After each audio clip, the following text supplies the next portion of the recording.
لبيك اللهم لبيك হজ ইসলামের অন্যতম গুরুত্বপূর্ণ ইবাদত। প্রতি বছর বিশ্বের বিভিন্ন প্রান্ত থেকে লাখো মুসলমান পবিত্র মক্কা ও মদিনায় ছুটে যান হজ পালনের উদ্দেশ্যে। বাংলাদেশ থেকেও বিপুল সংখ্যক ধর্মপ্রাণ মানুষ হজে অংশ নেন।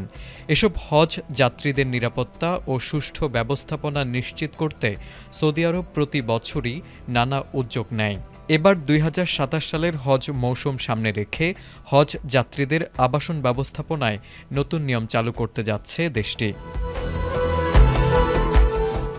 সৌদি আরবের পর্যটন মন্ত্রণালয় নতুন বিধিমালা ও আবাসনের শ্রেণীবিন্যাসের মানদণ্ড অনুমোদন করেছে। নতুন নিয়মে হজ যাত্রীদের আবাসনকে ২ শ্রেণীতে ভাগ করা হয়েছে। প্রতিটি শ্রেণীর জন্য নির্ধারণ করা হয়েছে আলাদা মানদণ্ড। আধুনিক জেনারেল হাসপাতাল ও উন্নত প্রযুক্তি এবং অভিজ্ঞ চিকিৎসক দলের নিরলস প্রচেষ্টায় আমরা আছি আপনার পাশে। ডেল্টা হাসপাতাল, মায়ের মতোই যত্নশীল।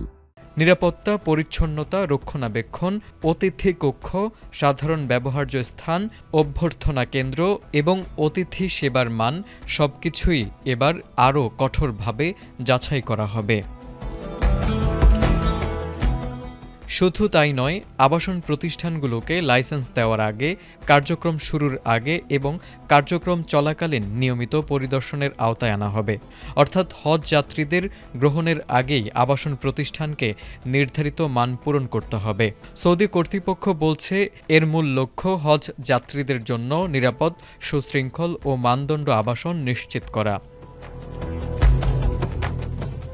২০২৭ সালের হজ মৌসুমে যারা আবাসন সেবা পরিচালনার জন্য লাইসেন্স নিতে চান তাদের দ্রুত নতুন শর্ত পূরণের প্রস্তুতি নিতে বলা হয়েছে।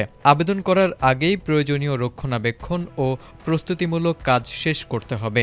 ফলে বাংলাদেশের হজ যাত্রীসহ বিশ্বের বিভিন্ন দেশ থেকে সৌদি আরবে যাওয়া লাখো মানুষের আবাসন ব্যবস্থাপনায় এই নতুন নিয়মের প্রভাব পড়বে বলে জানিয়েছে সৌদি সরকার।